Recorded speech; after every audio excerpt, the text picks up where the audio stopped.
Hello, everyone, and welcome on to Branded. This is the podcast that takes you behind the scenes and beyond the brand to give you the clarity and confidence to challenge the status quo and show the fuck up in your own life. I'm your host, Sarah Glenn, and I am so excited to bring you guys Roselyn Perez today. Roselyn is a licensed clinical social worker, a mindset coach, and a speaker with over 10 years of experience. She's helped countless of clients resolve their personal, emotional, behavioral, and relational challenges. During her practice, she made a really profound discovery that the key to unlocking positive change in individuals really lies in one very important factor: self-awareness. I am like a freaking men to that. So when she decided to introduce the groundbreaking concept of self-awareness from a neurological perspective, we're going to dive into that. That's very cool. And now she specializes in working with overachievers. With self-awareness, overachievers can help navigate these challenges more effectively, manage their stress levels, and of course, maintain healthier work-life balances. Ooh, these are all really good topics. I'm so excited to have you here, Roselyn. Thank you. I am so excited to be here, Sarah. Thank you for the opportunity. And I can't wait to have so much fun in this conversational opportunity podcast and to help many people, many listeners in any way we can. Oh, absolutely. Okay.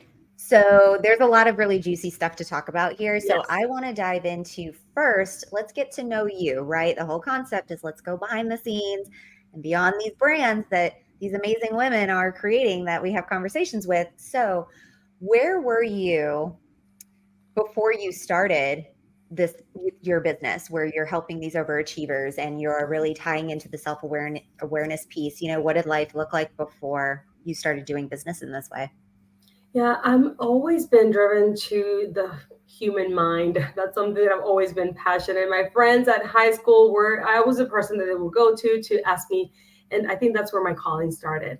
So I started off as a counselor. I have a master's degree and a license in the state of Florida. I've always worked in anything related to mental health or behavioral health. And I I think I was always used to working for someone else. And my husband used to always say, why don't you just get your own business? And I'm like, no, because it's so easy just to work for someone else. I go to this place, they get me the clients, I see the clients, and pretty much I don't have to worry about anything but collecting a paycheck. However, it was not until a personal situation that I went through and also through an accumulation of seeing so many people sometimes just being stuck in the system and the system not necessarily helping you help them, that I started just to feel uncomfortable and feeling and having that inner voice that there's so much that can be done. There's so much that can be done. However, I was just always so lost and not even know where to begin.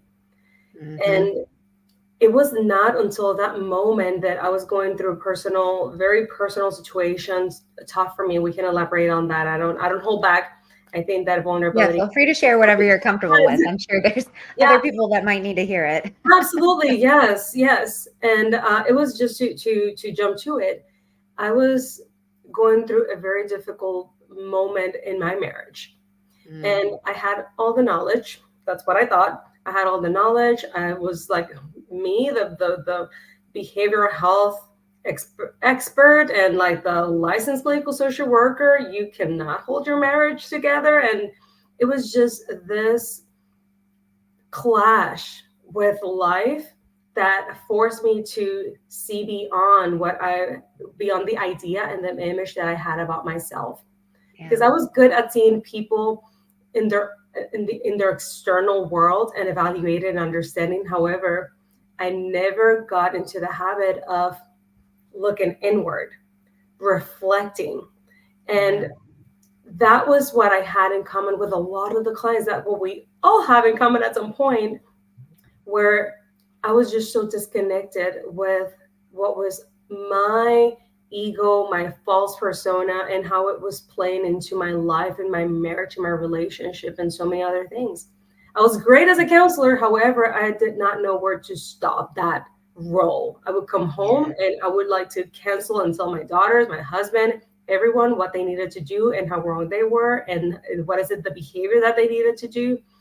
And I had to hit rock bottom, hit really rock bottom in order for me not to, I could no longer turn my face away. I needed just to look inward.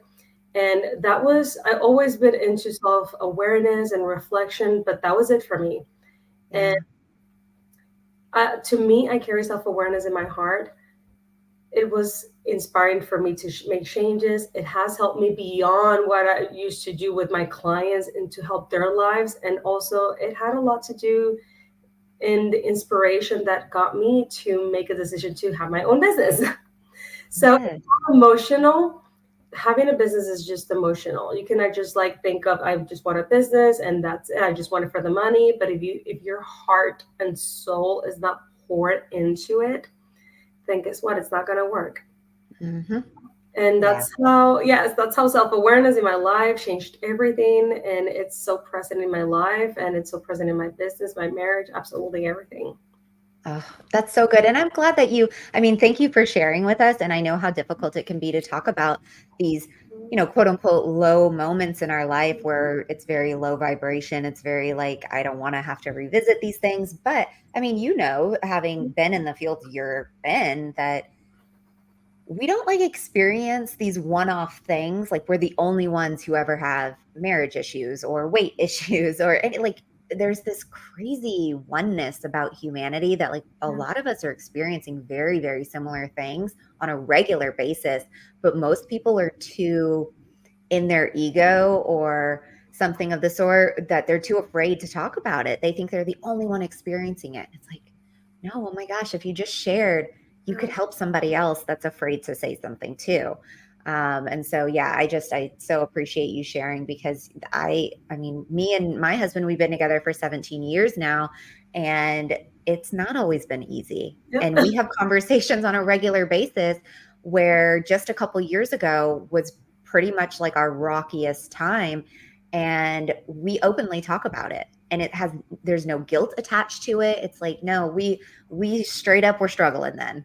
Yep. But we both knew it. We came out the other side and now we can talk about it. And now we have, like you say, self awareness. So we Yeah. don't let ourselves get back to that place because we recognize it. We've seen it before. And I think that's actually like a crazy thing with self awareness that everybody has it, obviously, to a degree, but how intensely you tap into it and like with what intention is where it's such a shift, in my opinion. Like, what for you was like, this is the key whenever you were doing your work and you're like, okay, this is the thing that's been missing from my work. What was that for you? Was there like a light bulb moment or client or somebody? I mean, obviously you can't tell Oh, there client are info, light but bulb moments. Yeah, there are light bulb moments every day. They don't stop. Once you start like tapping into that self-awareness, it's sometimes I wake up and I'm like, okay, what is it that I'm gonna learn about myself today? Because it's yeah. just never ending. We're always changing. And there were so many things, but so many things that there were like that light bulb and that aha moment. Sometimes the feeling lasted for days, and one of them is functioning under the savior complex. And here's that, Mm, and let me just kind of elaborate a little more into that.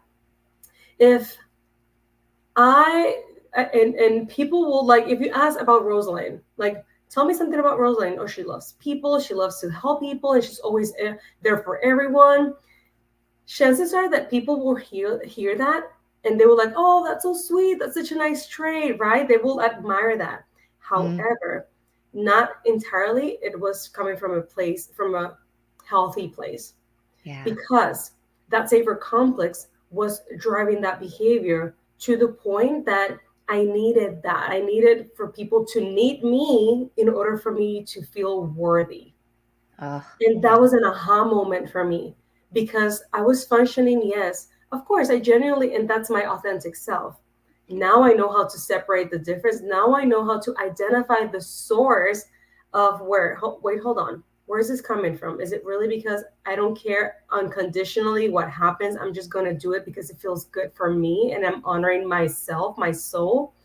Or I'm going to do this because I don't want you to reject me, or I want you, and as soon as you do as I say or you follow, and that's just going to bring me a sense of worth. Yes. So that realization was just one of the many. And I can just like, we will need like 3 shows in order for me Yeah. to share how many realizations. But you said Yeah. something very important, Sarah, and is that there are different levels of awareness and people don't know that. Mm, Why? Because there's so, and now we're tapping in a little more into the neurological piece. There's so much information out there outside ourselves, and I'm going to call our body and ourselves the organism. We are the organism. Outside of our bodies, the organism, there's just so much information that it's impossible for the brain to pick up absolutely everything. So what does the brain does? It picks and chooses using our storage unit, which is our memories. yeah. So if we had a very rocky foundation and we grew up in a traumatic household when we were abused, guess what? That brain is going to learn the importance of surviving and being aware of threats. That's why so many people are just so, wait, hold on, is everything okay? Just like so jumpy or alert. And other people like, chillax, there's nothing wrong. You're just always so worried. But that pertains to the level of awareness, because if you were that person in the exact same situation, exact same household, exact experiences, chances are that you will be also reacting the same way, Hmm. because it's through our memories that our brains is always constantly assessing the future and everything external to it. So a lot of people don't know this, and they function, and sometimes they assign themselves identities that, like myself, I love helping people. I of course I'm here for you, but oh, by completely putting that into just like a hole, and that was it, like this is just like my identity, without really tapping into, yeah, sometimes the source, it may be from authentic self, or as I was saying before, from that savior complex. Yeah. So it's what makes a difference. Mm. And that's what I learned to help myself, but also my clients, to see beyond that false identity that a lot of times we lash ourselves into, because it's what we know about ourselves. Yeah. Yeah, it is. It's like this whole concept is so interesting to me. Like from a young age, I've always been very interested in the human body and just sort of behavior and mind. And for a really long time, I actually wanted to be a sports doctor because I was a competitive gymnast. And so I was very into the body. But then I looked at like the schooling and what was needed to get your doctorate. And I was like, never mind, that's not for me. Yes. But that doesn't change the fact that I still like have a ton of interest. And when you're sitting here talking to me and all this stuff, I'm like, ooh, I this see is you. I good. This see is good. So hopefully everybody listening is just like, there's so many golden nuggets in here, even if you don't like hearing the medical kind of sciencey side of things.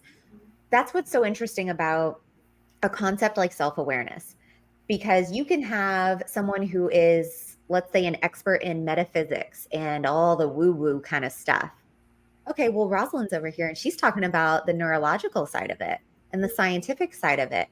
Now, self-awareness doesn't take those sides, right? It fits into all elements of our life. you. And that's what's so interesting about the human body and the mind to me, is it can go into both of those categories. And so I just, no matter where you stand on whether you're the woo-woo or you're the scientific Yeah. kind of person, or even religious based, right? It does not matter. Like self-awareness is one of those things that the more you tap in, the more you're going to discover, and the more open to discovery you become. Because, like, I think a lot of times people lack levels of some self awareness out of Mhm. fear, right? Like you said, we're always trying to protect ourselves. Like the mind is just wired that way to protect you from what could be that you might have experienced in the past. And I'll give you an example. I'll give you a vulnerable moment since you shared one with us.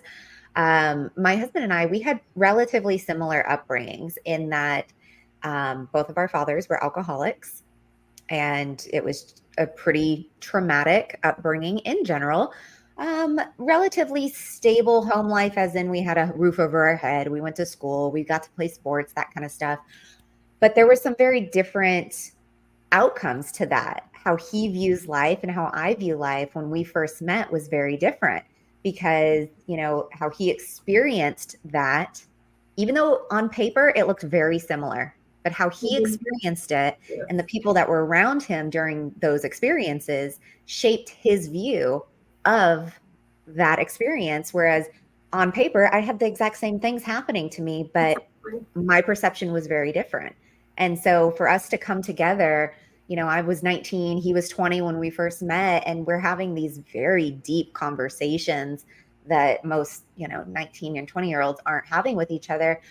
But it was like really eye-opening to see how crazy how similarly we were in this same scenarios, repetitively the same scenarios at similar ages, but we came out as different humans because our level of perception and awareness was shaped by the people and the experiences around us. It's the coolest thing.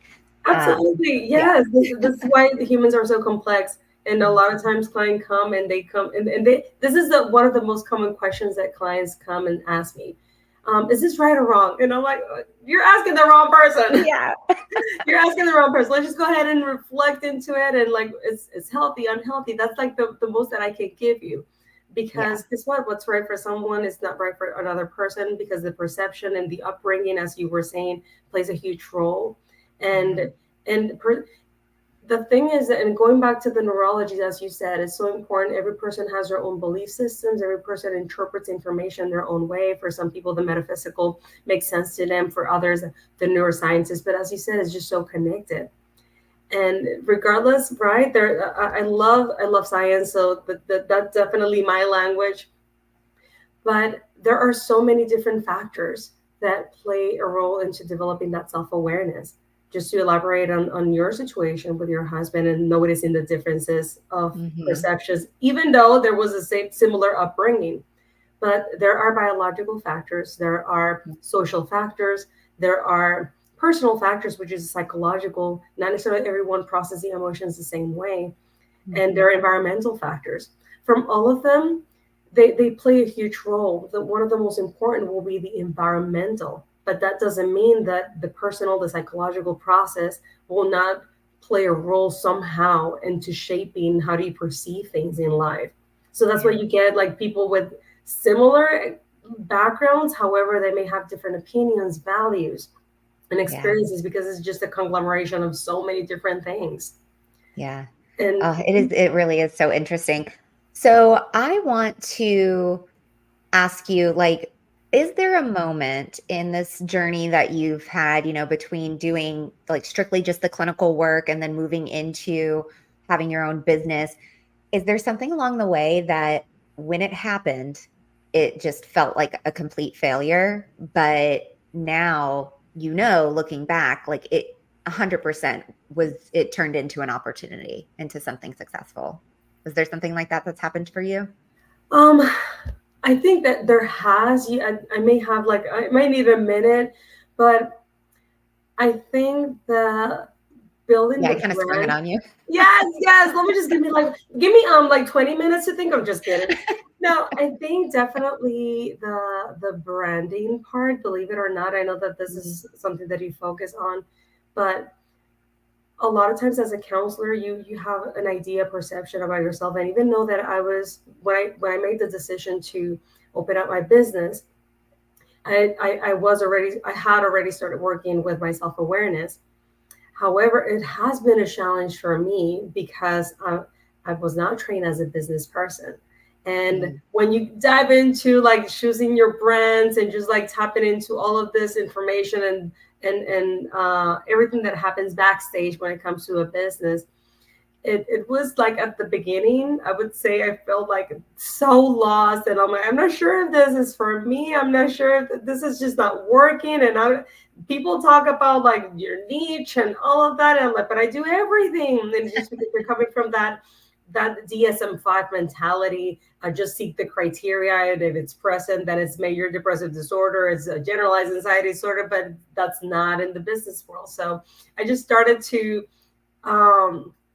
come up with a niche that I thought that I, and just like so broad, but I think that was so helpful because I had no other option but just to go through the uncomfortable process and learn from it. And now I can look back and see, and even know that even though that I have a niche clear now, all of those steps and clashes that I had trying to develop in my brand, it was something that came a long ways helping me to get clarification and more connected and in tune with my body. And actually, even, and this is the most beautiful thing for me, even more in tune with myself because it reiterated the people that I work with. Now I feel connected because at the beginning it felt like, oh, this is gonna be my niche. But then I was just like, oh, I'm not sure. I just have to have a niche. So this is what I'm gonna do.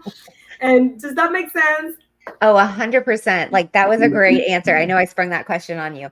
That is what so many people experience, right? Whether it's with your branding or not, when it comes to failures in general, we see them as like, ugh, really now this is something I have to deal with. Instead, shift the awareness and it's like, okay, so this is happening regardless of how I feel about it. Yeah. So what am I going to do about it?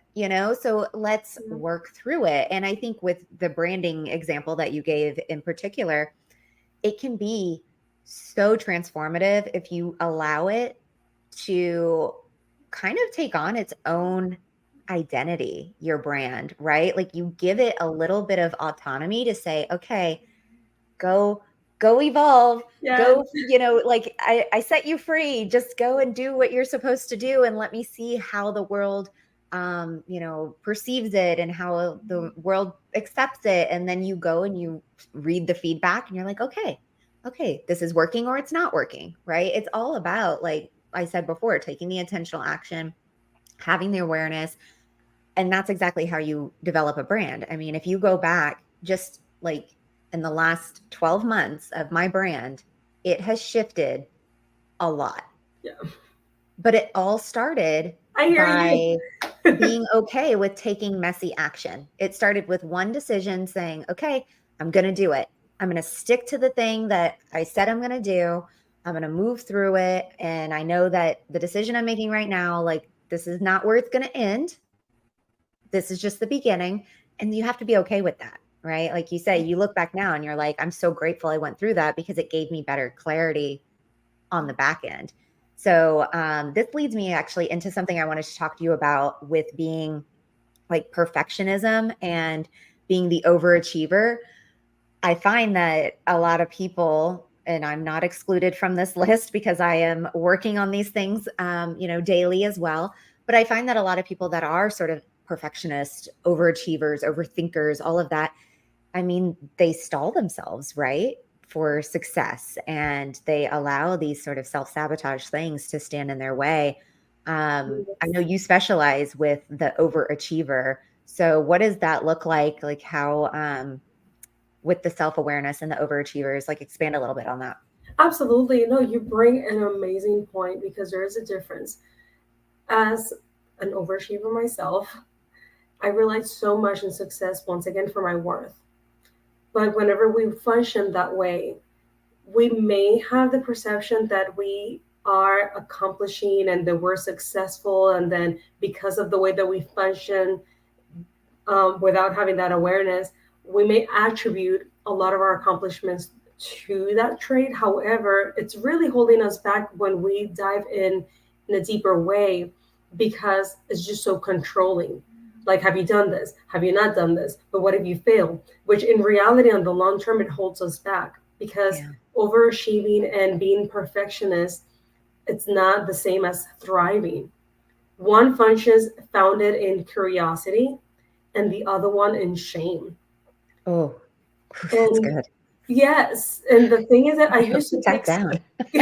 I used to take so much pride on being a perfectionist. I even used that. I'm not sure when you go to the job interviews and they ask, "I can tell me something positive about you." I'm like, "Well, I'm a perfectionist and I like to have things in a certain way." But once I learned and really got connected with the root of perfectionism, I'm like, wait, hold on.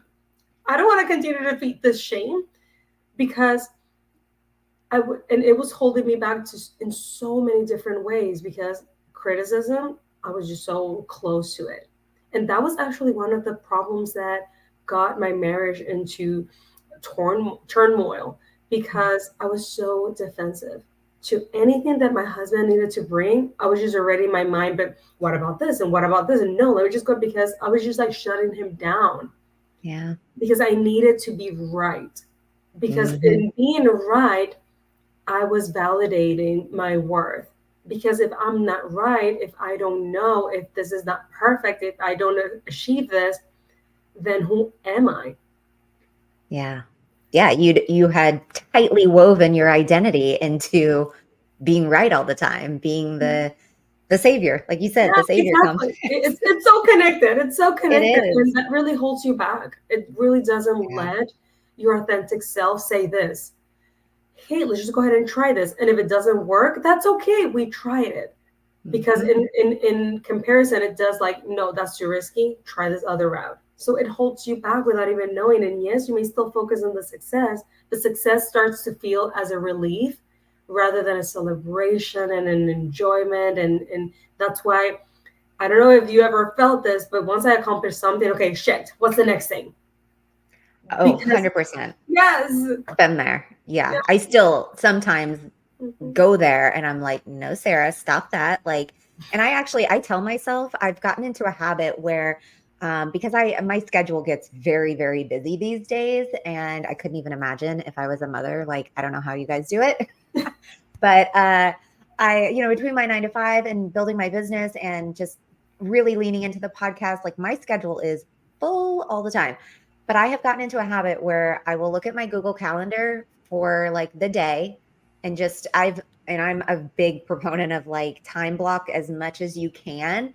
I don't time block like personal stuff usually because I'm at a point where I don't need to, but I'll look at my tasks that I have. And if for some reason energetically, like I can't get to something that's on that count on the calendar for that day, I'll look ahead. I'll see where I can place it. If for some reason it absolutely has to get done that day, then, maybe I'll make it happen. But more times than not, I always give myself grace and I tell myself, I physically say, good job, Sarah. You yes, did a lot of awesome things today. Good job. Because sometimes I got one thing done. Sometimes I got 12 things done. yeah, Those are both really successful days because I'm operating differently each day. And so, yeah, the self awareness piece of what it means to actually be productive yeah, and how it is directly tied to your energy levels, to how much sleep you got. What did you eat that day? Like being really aware of your body. And yeah, man, absolutely. Yes, yes, I love it. Absolutely. Here's what a lot of people don't know about self-awareness. I the neurological piece is more mentioned in a consciousness type of way, but people don't really understand or get confused mm, with that concept. So I use them interchangeably, but the more accurate term is just that consciousness. And is that it is a survival skill. The same way that fight, flight, freeze response, which people love and just like so familiar. And I'm like, this is my fight mode, my flight mode. So the only thing is that fight, flight, and freeze comes to serve us whenever we're in actual danger. So guess what? Your brain really recognize that. But with our day-to-day life, our survival skill is going to be consciousness, is going to be self-awareness. Because as you said, how much am I eating healthy? How much like regularly am I perhaps just like eating donuts, or what yeah. time am I going to sleep? And it's when being in touch and in present that we get access to more information and therefore a choice. And Hmm. that's how we break patterns. A lot of times Yes. people don't focus on these small things, but it is the accumulation of these small things that leads to crisis. It leads to rock bottoms. It leads Yeah. to the fight and flight or freeze, such as in Hmm. a breakup in a relationship, for example. But Yeah. we are given one of the most powerful tools to prevent that through self-awareness, but we don't know that, or we don't see it that way. Well, I mean, I think really it stems from like not being taught that way, Yes, right? A lot exactly. of the issue, in my personal opinion, is that We are conditioned to automatically believe that if something is going not the way we want it to, our first instinct is to look outwardly for a solution, to seek it somewhere else. Well, by doing that, when something's going wrong, we also blame something else, right? Everything becomes outside of us, Mhm. and we become the victim. Like that's Mhm. I think that's how it happens. Yes, yeah, yeah, That's how I've witnessed it. absolutely. Yes, absolutely. That's what we have different levels of self-awareness. Mhm. Because the more that you focus outward, the less access you have, genuinely speaking. Not saying that people don't want to. This is not an intentional thing. It's a skill thing. It's like Yeah. if I start speaking to you in Spanish, unless you know Spanish, but if you don't, then you're like, hold on, I don't know that. Only when I drink, I know Spanish. Oh, I'm interested in that. That will be another conversation that I would love to have. But if you never got access to that, that's something like if you never were taught to play piano, then self-awareness is something that also needs to be taught as yourself. Like, wait, hold on, Mhm. look inward. What can you do? What were you feeling? What were you thinking? When I do work around like cognitive process, like what were your thoughts? Sometimes I just have to take the time to explain what our thought process, because people say like, no, I wasn't thinking anything. We're always thinking, there's always a Right. conversation, but like you said, we're just so conditioned and trained, not intentionally, of course, because that's why we're doing this work, to raise awareness about Mhm. self-awareness. Yeah, the awareness of awareness. Yes, I the love it. awareness of awareness. If you're aware, then we're all aware. You're right, though. It really is a skill. It really, really is. And up until I would say about 2 years ago or so, I really like, I thought I was a very self-aware person, which to a degree, I mean, I was, like we said many times already, there's levels of it. But the amount of self-awareness that I have now, I think it's become that I have more intention to be more self aware. So, therefore, I actually create moments of awareness rather than waiting for them to just sort of pop up as like moments of inspiration. That doesn't necessarily happen. It's more like you intentionally find moments to be aware, right? Like you start to recognize maybe the things that trigger you, the things that you see something like you said, we're looking at the calendar and you really should celebrate yourself by Yeah. getting done any of the tasks that you set in front of you. But instead, we look at it and go, well, I didn't get everything done. So, like, but now you shift the awareness and say, okay, no, this is something I should be happy about. So, why not go ahead and allow yourself to be happy about it? Yes, yes. Intention along with self awareness, you hit it on the nail, is just going to make a huge difference. It Yeah. is going to make a huge difference. It's So, so yeah, good. I could yeah, talk about this forever with you. yes. Okay, so let's shift the conversation just briefly because we've kind of talked about self awareness as the human, right? Yeah. When it comes to self awareness in the core of your business, how do you have those conversations with business owners that are seeking your help and they're looking to sort of kind of grow their brands or find clarity? um, what does that look like, self-awareness as the core of like businesses? Absolutely. Self-awareness is just so helpful in any scenario, even more for businesses. Mm, In your area of expertise, the more self-awareness that the client has, the better that they will be able to pay attention into what they like, what they don't like, what resonates with them. Even more also when it comes to like if I'm working with a client, we communicate not only with words, we communicate with nonverbal communication. Actually, neurologically speaking, that's one of the most powerful ways of communication, the nonverbal one, because we have mirror neurons. If you were to start recording this podcast and I'm here like, yeah, well, what do you want to talk about? You'll be like, wait, hold on. You will like even feel it in your skin, in your body, in your bones. That's thanks to the mirror neurons. So yeah. self-awareness, when we look at it in that way for business owners, they understand that they can improve relationships, which Hmm. are the foundation of businesses, because without people you will not be able to have a business.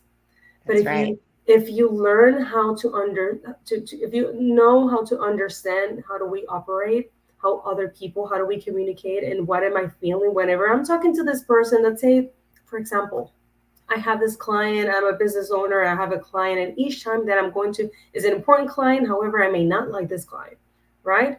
But why I don't like this client? What is it that I feel? What is it that this person is saying to me that is just like rubbing off? We may be transferring and we don't even know that. We may Yeah. be perceiving nonverbal communication. Sometimes people are, and there are people that are more in tune with that or not. But if I have had those feelings whenever I start talking to someone, they're just like really flat and just like serious, and I just like feel. But I, with through self awareness, I get to say to myself, "Hold on, this is this person's affect. This is this person's nonverbal communications. Has nothing to do with me. Just continue to be true to yourself. Smile, and you don't have to change for them because we tend to adapt and shift ourselves." Yeah. And having that awareness, you don't have to say, well, I don't want to work with this client. No, I get to work because I'm depersonalizing that. Mm-hmm. Oh, And so yeah, good. that's just one of the many ways of how self awareness, like in any area, but most importantly in business, can be Yeah. beneficial. Yeah, and you're right. I've seen this so many times, and with like the work I do, obviously with branding, and I will typically ask people, they'll come at me with like, okay, let's get started on, our brand work, and they'll start talking to me about their colors and their fonts, and I'm like, those are not the things we're even worried about right now. Like, those are not the things we're starting with. What we're going to start with is, how do you want people to feel when they come into contact with you? What are the things about you that you love to show off, that you love to express, that you love to experience? Like, your brand is your vibe. It's your energetic vibration that you're giving off to people. And whether you believe in that kind of stuff or not, I mean, every single thing has a vibration. And like you said, we don't even have to be in the same room. But if you showed up to this recording with super low energy, not in a good mood, just carrying the weight of your day on your shoulders, this would not be going so well.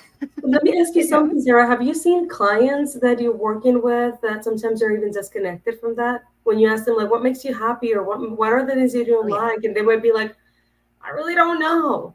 Yeah. No, I'll ask sometimes, like a question that a lot of people don't have an answer for is, I'll ask them, are there things in life that, whether it be an image, an animal, a color, a feeling, a piece of clothing, like whatever it is there an element in life that you find that you were always drawn to? Like, some people love stars. They don't know why, they just love them. Some people love butterflies. You know what I mean? Like, it's that kind of thing.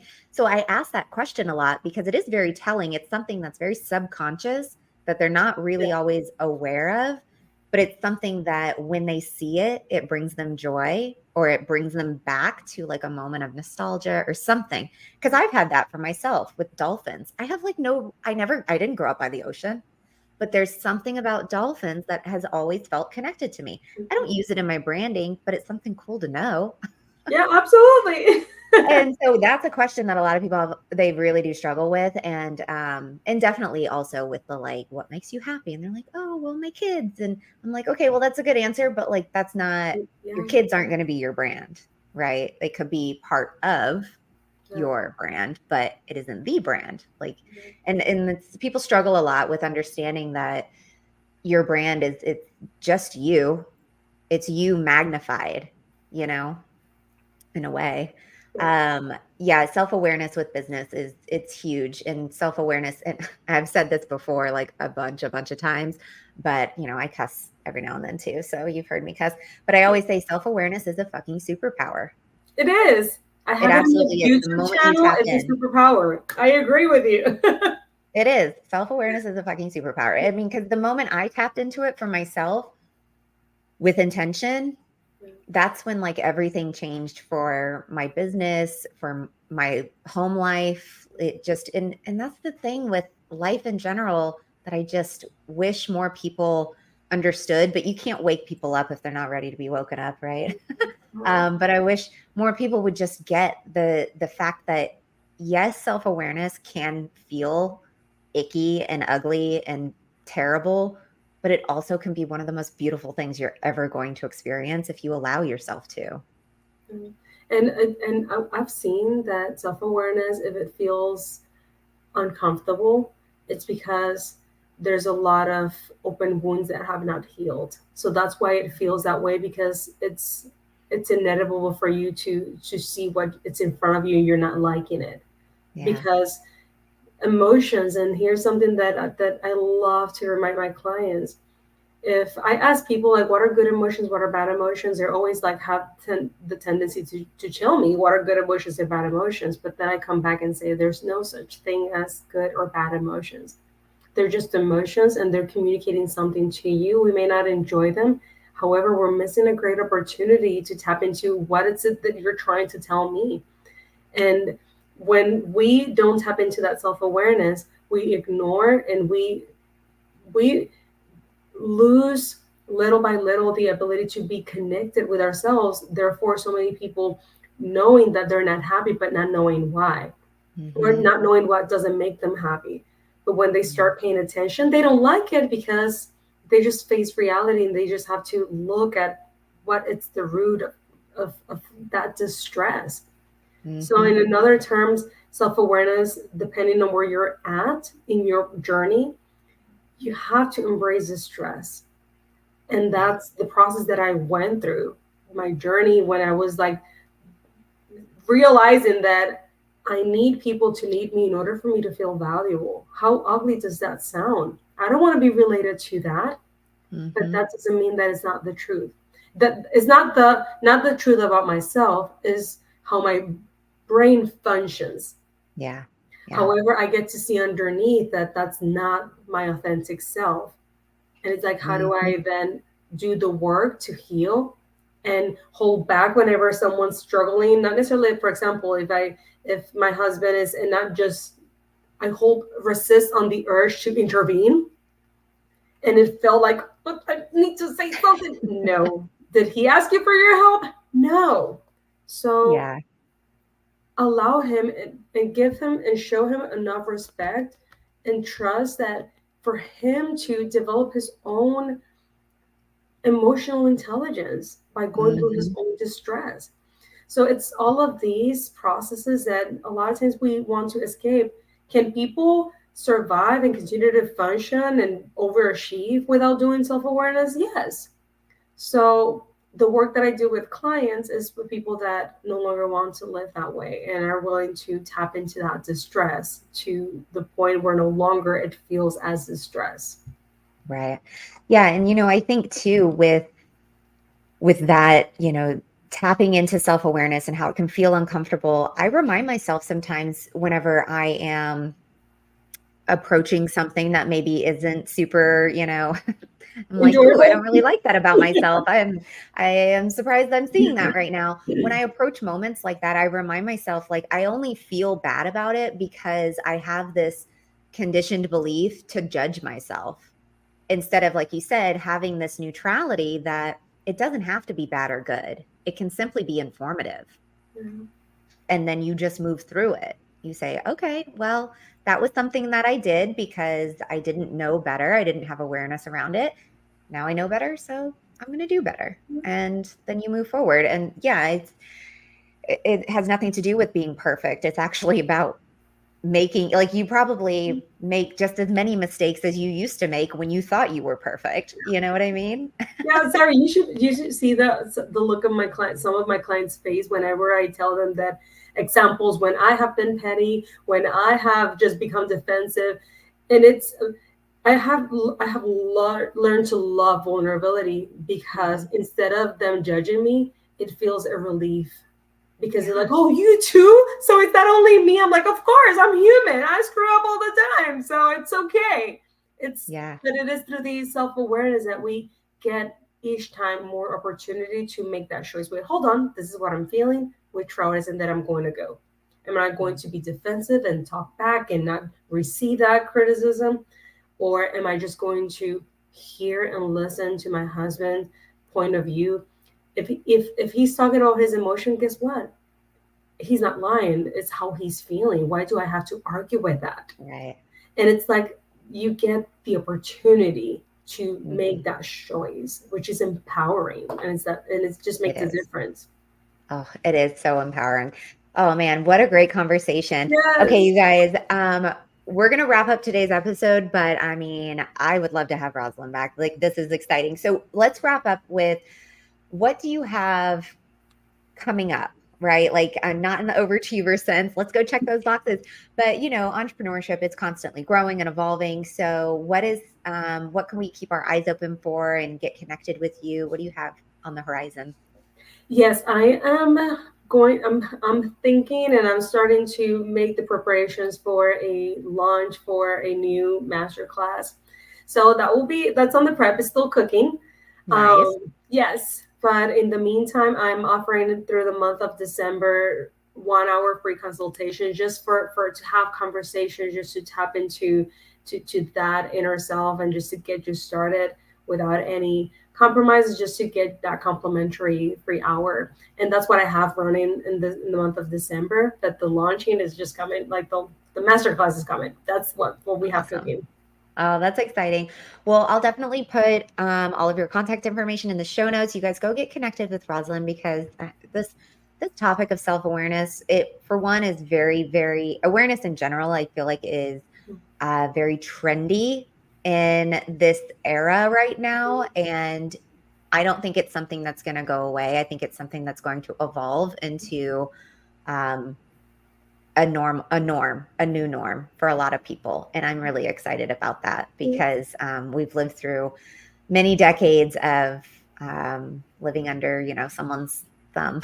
The idea, those very conditioned like ideas that we have to adhere to societal rules and laws and all the things, but awareness is becoming the new norm for a lot of people, and it's really exciting to see. And I'm so glad to have people like you in our network that can help guide people through that. And you have all the expertise, so if you want to talk science, she's your girl. You want to talk consciousness and metaphysics and self-awareness and mindset, she's also your girl. So there we go.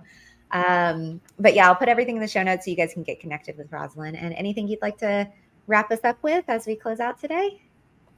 No, I want to say thank you for the opportunity, being in your show. You've been amazing. I really enjoyed so much this conversation. So thank you, thank you, thank you. And for your listeners, they can reach out and find me in insightfulessence.com. That's my website. If they have any questions, feel free just to reach out. And thank you one more time. Absolutely. Awesome. All right. Well, until next time, we'll see you.